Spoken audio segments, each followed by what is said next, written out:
Olá, bem-vindos ao curso básico de Histórias em Quadrinhos da Fundação Demócrito Rocha. Hoje nós vamos falar sobre as tiras de quadrinhos.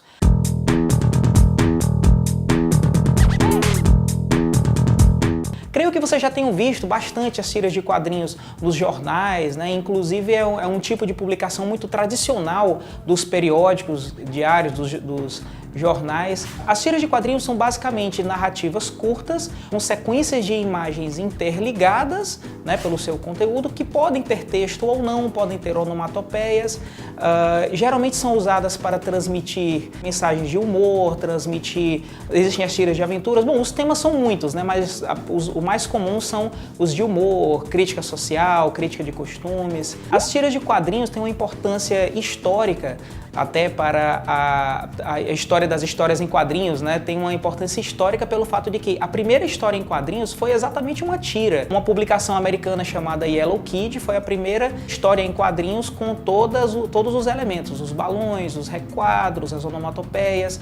Antes de Yellow Kid, outros autores fizeram experiências com arte sequencial, com a arte de contar histórias utilizando imagens em vários países, né, na Europa, inclusive no Brasil também, né, tinha a tira As Aventuras de Inhoquim e posteriormente As Aventuras de Zé Caipora, também do mesmo autor, Ângelo Agostini. Poderia ser considerado uma história em quadrinhos, né? É uma história contada com o uso de imagens, né? Mas tecnicamente não é considerado a primeira história em quadrinhos pelo fato de não ter os outros elementos típicos, como os balões, as falas dos balões. Em vários outros países, histórias em quadrinhos têm outros nomes, né? Que no Brasil chamamos histórias em quadrinhos, mas na França chamam de bande dessinée, em Portugal, banda desenhada, na Itália, fumetti, né? Que a palavra fumetti é fumaça, né? Que é uma alusão àquela fumacinha, né? O balão eles chamam de fumacinha, né? Na Itália. Então, cada país chama por um nome diferente, né? Mas no caso dos Estados Unidos, de onde surgiu, né, a origem do nome comics vem exatamente das comic strips, né, os quadrinhos humorísticos, as tiras de quadrinhos humorísticas que surgiram inicialmente no começo do século XX.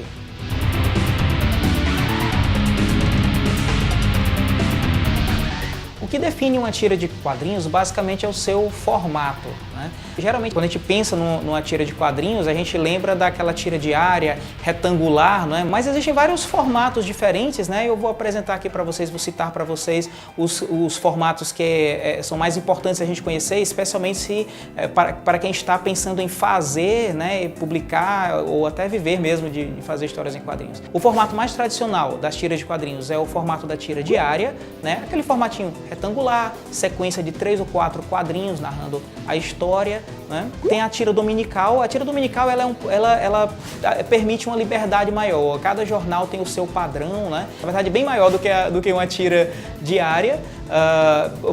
Muitas vezes, se a tira diária for preto e branco, a dominical é colorida, né? Tem várias vantagens, várias liberdades nas tiras dominicais.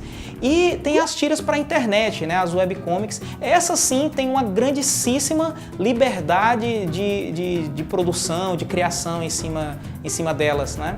O padrão das tiras diárias, aquele padrão retangular, é o padrão estabelecido pelos syndicates, né? As agências de histórias em quadrinhos. A maior delas, a King Features, ela estabeleceu um padrão que dá certo para praticamente todos os jornais. São tiras proporcionais ao tamanho de 13 centímetros de largura por 4 centímetros de altura. Qualquer formato proporcional a esse, pode ser maior ou menor, mas que seja proporcional a esse formato, está valendo. A maioria dos jornais tem possibilidade de publicar dessa forma. Uma grande vantagem também das tiras para a internet é a facilidade de publicação, né? Você só precisa, no caso de uma tira para a internet, você só precisa abrir um blog ou um site de rede social, uma fanpage, né, por exemplo, e publicar o seu material sem ter que passar pelo crivo de um editor, sem ter que pagar nada adicional.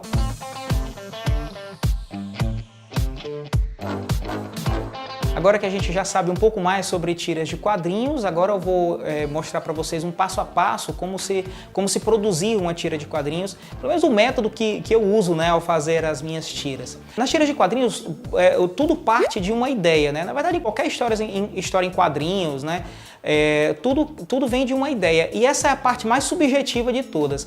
Uma ideia, você pode ter uma ideia assim, pá, no lampejo, né? De repente você tem aquela ideia genial e você quer contar aquilo, né? Outras vezes você precisa de pesquisa, precisa passar horas e horas espremendo o seu cérebro para ver se sai uma ideiazinha interessante para ser colocada no papel. Então, assim, como nem sempre você pode contar com a sorte de ter, de repente, uma inspiração de uma tira genial, é importante que quem faz tiras de quadrinhos ou quem publica histórias em quadrinhos em geral, estar sempre lendo, né? Lendo tudo, jornal, revista, se informar bastante, né? de coisas da atualidade, para que tenha a maior quantidade possível de fonte de inspiração, fonte de informação para se ter boas ideias, para se ter ideias bastante criativas, né? E uma vez que se tem essas ideias, é importante saber como colocá-las no papel. Uma vez que a gente tem aquilo que quer contar, tem que saber como contar. As primeiras etapas, os primeiros passos de como registrar essa sua ideia, como colocar elas no papel, são o argumento e o roteiro, né? Um argumento, né? O argumento é uma forma de você contar a história bastante informal, né? Sem se ater muito à técnica, né? Um argumento pode ser, por exemplo, você simplesmente chegar para o artista que vai desenhar a sua tira e dizer: ó, eu quero que a tira seja essa, mais ou menos assim, e aí o artista vai dar a interpretação dele.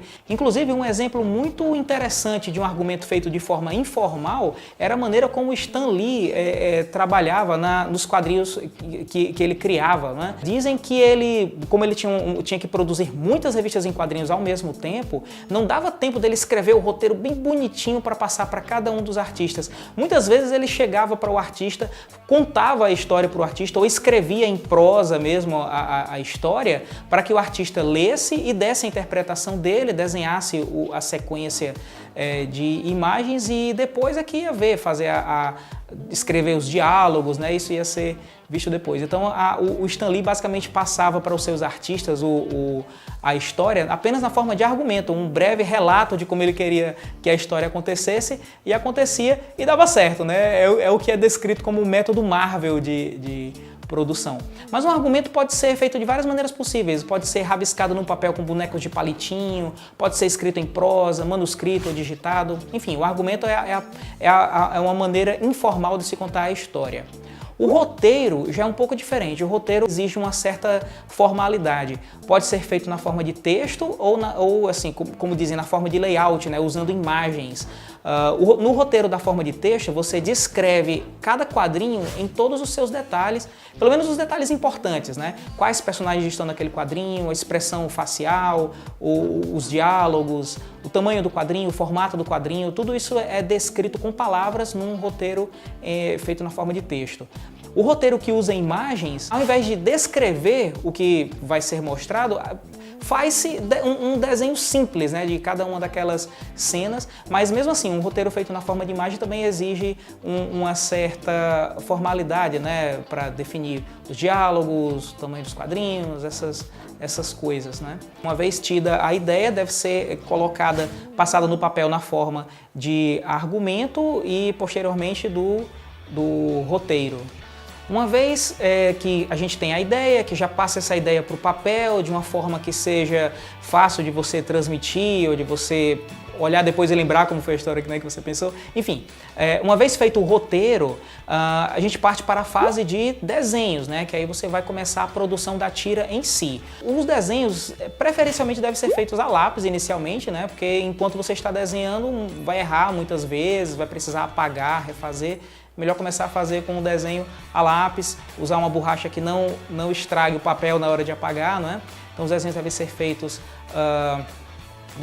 a lápis. É importante, até antes de você começar a fazer os desenhos, estudar o desenho do personagem que você quer usar, nem que seja um personagem que você vai usar só naquela tira, mas desenha ele uma meia dúzia de vezes ou mais, né, para pegar o jeito, né, para pegar a manha lá de desenhar aquele personagem. Isso aí também facilita bastante na fase de desenhos. Também uma dica interessante sobre a questão dos desenhos é, antes de iniciar o desenho a lápis, fazer os requadros a caneta. O requadro, aquela bordinha do quadrinho. Enquanto está desenhando, você vai apagar muitas vezes e aí tendo que ficar apagando o requadro, desenhando o requadro de novo, é bastante inconveniente, né? Então, o requadro pode ser traçado a caneta antes de iniciar o desenho da própria tira. Também é importante, na hora que for fazer os desenhos, reservar pelo menos um terço dos quadrinhos, né, o terço superior dos quadrinhos, que é onde vão você colocar os balões, caso sua tira tenha texto, né? Se tiver texto, reservar um terço superior dos quadrinhos para a colocação de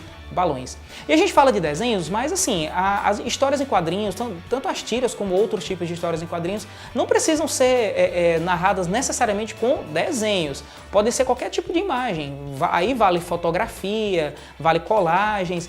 Inclusive, uma coisa que as pessoas às vezes nem percebem muito, mas aqueles memes da internet são histórias em quadrinhos, são tiras de quadrinhos de formato bem livre e cuja técnica de imagem não é necessariamente o traço, não é necessariamente o desenho a lápis ou arte finalizado com caneta, são colagens, fotos, né? Então não deixa de ser uma forma de histórias em quadrinhos, né? Muitos deles, né, acabam adquirindo essas características. Então, o importante é que seja utilizado com imagem, né? É importante que haja a imagem, independente de qual seja a fonte. Mas enfim, o que é tradicional nas tiras de quadrinhos é o desenho feito a lápis e arte finalizado, né? Concluir o desenho de forma que ele possa ser publicado, e pode-se usar diversas técnicas, né? Basicamente se usa tinta nanquim, com o uso de canetas ou pincéis, né? Mas a tinta nanquim, né, traçar as linhas de lápis com a tinta preta é o que se faz mais tradicionalmente. E aí para a arte final também há uma grande liberdade de materiais, né, de técnicas a serem usadas. É importante que para o tipo de tira que você vai fazer, que você escolha uma arte final adequada, né, que seja bacana para contar a história que você quer, e escolha também, experimente marcas diferentes, tipos diferentes de material, até encontrar um que você se adapte bem a utilizar. Após realizada a arte final, a gente vai passar para as cores. Para se fazer as cores, as técnicas e assim, os materiais que você vai usar são os mais numerosos possível. Qualquer técnica basicamente pode ser utilizada, mas isso dependendo de onde você vai publicar. Na internet, por exemplo, pode ser utilizado editores de imagem para fazer as cores, né? Ou pode se utilizar material tradicional e um scanner para digitalizar. Enfim, mas tá valendo tudo, tintas, caneta hidrográfica, tudo. Mas o que é importante mesmo para se ter em mente em relação a cores é saber escolher as cores. Porque uma tira de quadrinhos que você vai fazer, independente dela ser cômica ou não, tem que saber escolher bem as cores. Por exemplo, as cores que se usa para uma história do fantasma, por exemplo, um herói, né, e tal, com aquelas aventuras sérias, não são as mesmas cores que você vai usar para fazer uma tira do Garfield, né, ou uma tira do Charlie Brown. Pegando um exemplo das histórias em quadrinhos de revista, né, não das tiras. As cores que se usam numa história do Batman, por exemplo, são bem diferentes do que se usa numa história do Super-Homem. Isso pensando nas versões clássicas dos personagens, mas enfim. Então é importante saber escolher as cores, né? Geralmente para momentos alegres, engraçados, pode-se utilizar cores variadas, cores até berrantes, cores quentes. Para momentos tristes, né? Para cenas tristes, cenas mais tensas, cores mais frias, enfim, existe uma certa linguagem no uso de cores que é importante que o autor da tira, tanto quanto o autor de qualquer outro tipo de história em quadrinhos, é importante estar bem a par disso, né? Então, eu pude expor para vocês um pouco de noções básicas sobre como fazer uma tira de quadrinhos. Essas noções são basicamente a minha experiência sobre como fazer tiras, é o método que muitos artistas que eu conheço usam também, né? Então, comigo dá certo e espero que esse método seja proveitoso para vocês também. Também vale lembrar que tudo que passei para vocês, todo o conhecimento que a gente passou, não são regras inquebráveis. Vocês podem usar a criatividade de vocês para fazer de forma diferente, se achar que isso vai gerar bons resultados, né? Então sejam criativos, façam, experimentem, tentem técnicas diferentes, métodos diferentes, que vocês podem conseguir resultados muito bons também, né? Experimentando.